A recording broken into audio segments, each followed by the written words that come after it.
Yeah, what's good, YouTube? Hey, bro, this video is old, but I deadass never watched it, and I'm intrigued by it. Beginner with 30,000 red is some like expensive ass camera, 30K camera, versus a pro with a $600 DSLR. I need to get me a different camera. I got a G7X2, but I'm finna switch it up, so no cap. Let's get to it. Appreciate this guy's the rookie. Holy bomba clock. Look at the size of that camera, you know. A red, bruv. Fuck me, bro. That's an intense camera, dog. That's a bad boy. Pull out the little 600. That bit looks so small in comparison. Hey, how's it going, guys? In this video, we have a super fun shootout for you. We have our brand new intern, Josh Blower. He's my cousin. He's a stud, but he's only been shooting Your for cousin? about 5. Hey, how's it going, guys? Your cousin? Blower, he's my cousin. He's a stud, but he's only been shooting for about 5 weeks now. And we gave him access to a $30,000 cinema camera, and we're going to compare what he can do with that to a 5-year vet in Jake Weisler, who's a professional cinematographer shooting weddings all over the world. And we're giving him this little dinky Canon SL2 that goes for $600, and we're going to see if Jake can produce something as good or possibly better than Josh can with a professional cinema camera. So we're going to give each of them 1 hour to shoot a fan-made commercial for one of our favorite boot companies, and then they're each going to have a day to edit together a 30-second commercial, and then we'll come back here and see how they compare. Now, Josh has never used a red camera, so we did have somebody on set just helping him know how to navigate it, but besides that, creatively, it's all him. As for Jake, he's just going to be using this little kit lens and a nifty 50mm compared to Josh's Cinema 18 to 35mm lens. So definitely a lot better gear at Josh's hand, but I always tell you guys, it's not the gear that makes the difference. It's the skills behind the camera, and Jake's going to prove I'm actually excited to see something awesome with just an entry-level camera like a lot of you have. So let's get going.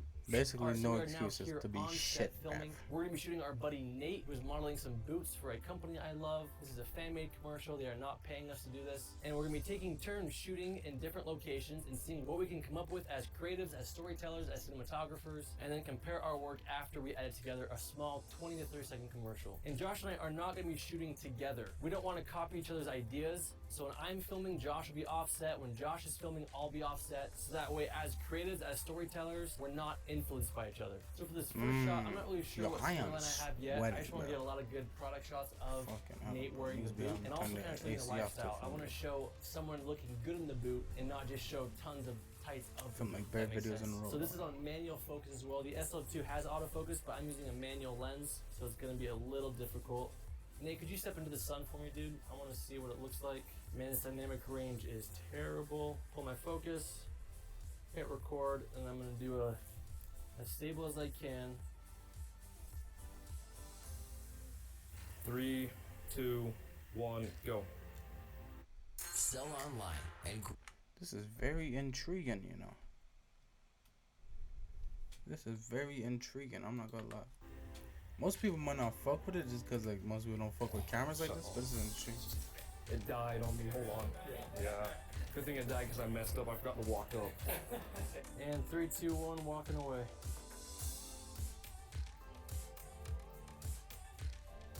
Cut. I'm shaking so much, this thing's hard to hold. So I want him to like walking past the glass, and then leaning against the fence over there. And then we're gonna get another shot of his upper body, zooming into like the mountains, and then we're gonna end it. I need to do that again. Red 6K, hold It's hard to hold.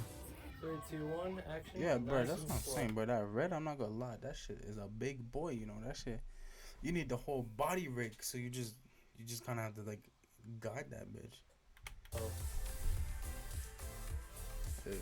I'm not gonna lie, That's bro. Beautiful.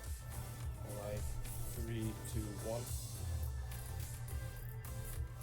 Oh, I need to redo that. That's bad.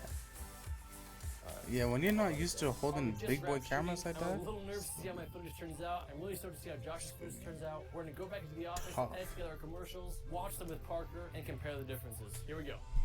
And we are back in the office. this. They have finished their edits, and we're now going to watch and review and give feedback and see how well they each Yeah, perform that was. Oh, okay. with their respective cameras. So first up, let's check out Josh's 30-second commercial. Well, I forgot who Josh was. But I'm not gonna. Oh, I think this is the black guy, right? If you see the glasses, the black guy. I'm not gonna lie, I don't even think he's gonna show the glasses.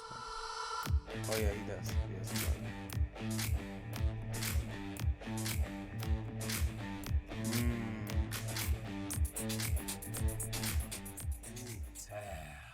Nice work, Joshua. Very nice. I am such a proud cousin right there.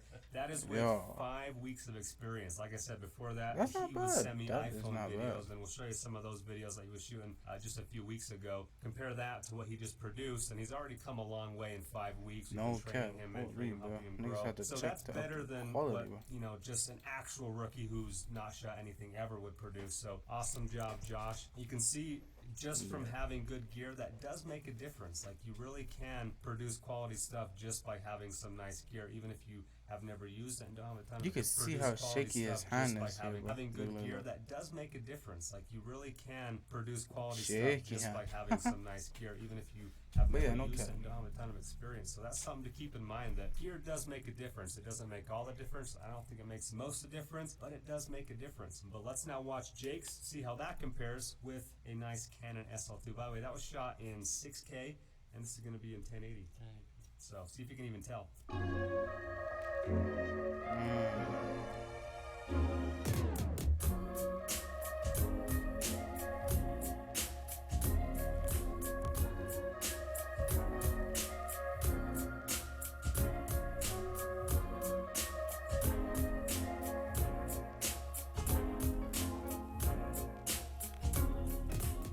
Loved it. I was, when he showed me. First of all, are these even 30 seconds, my nigga? I don't think these are 30 seconds, bro. But,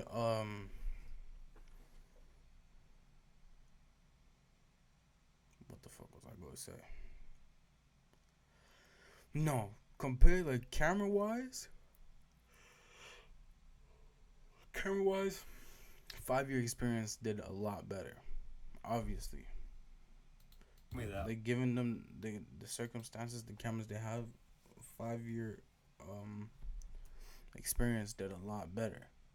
But like, I'm not gonna lie, the red camera, bro, like, you just getting like hella close zoom ups and shit, and it was actually looking good. I was like, you really shot that in the SL2?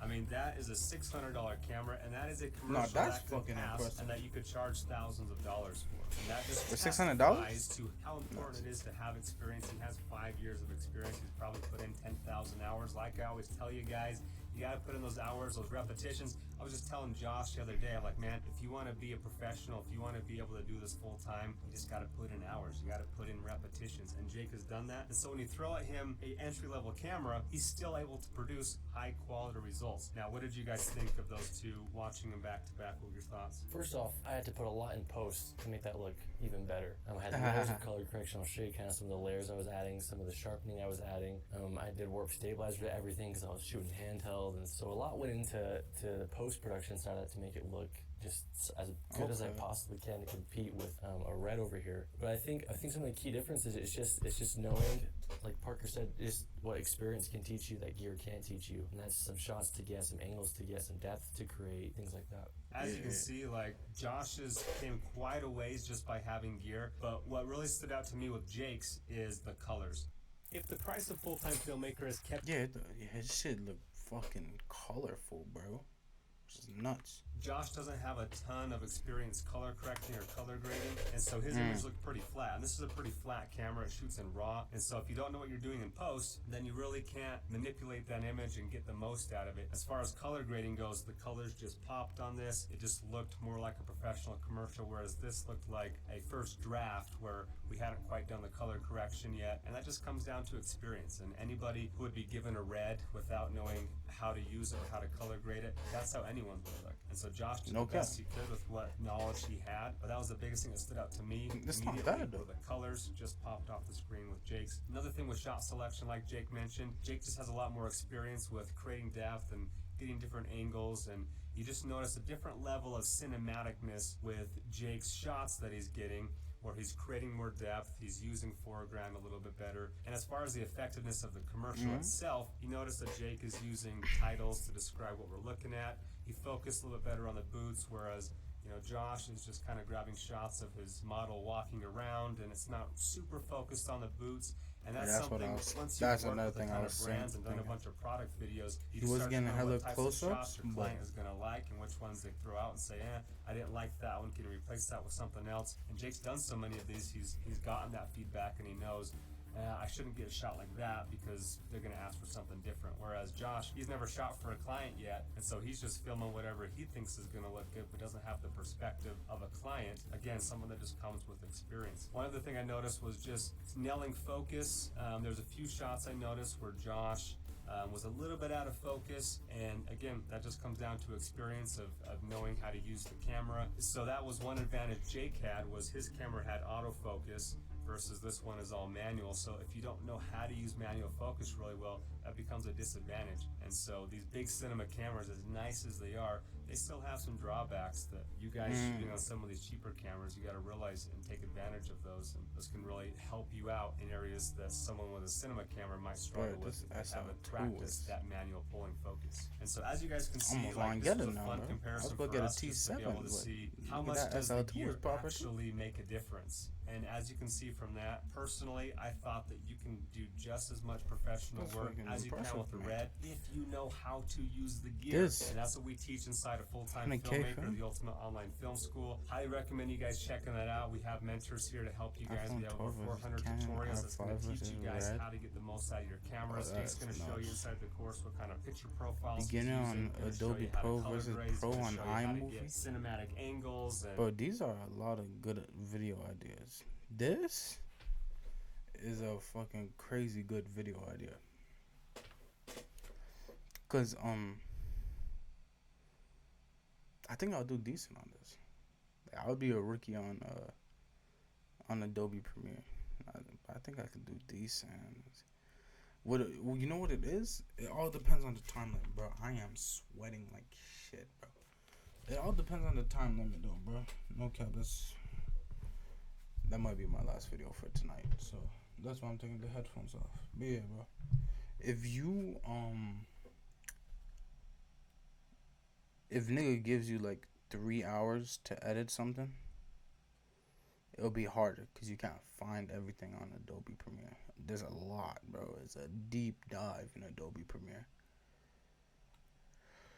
where they give you time to learn it, like explain where everything is. You'll be good, bro.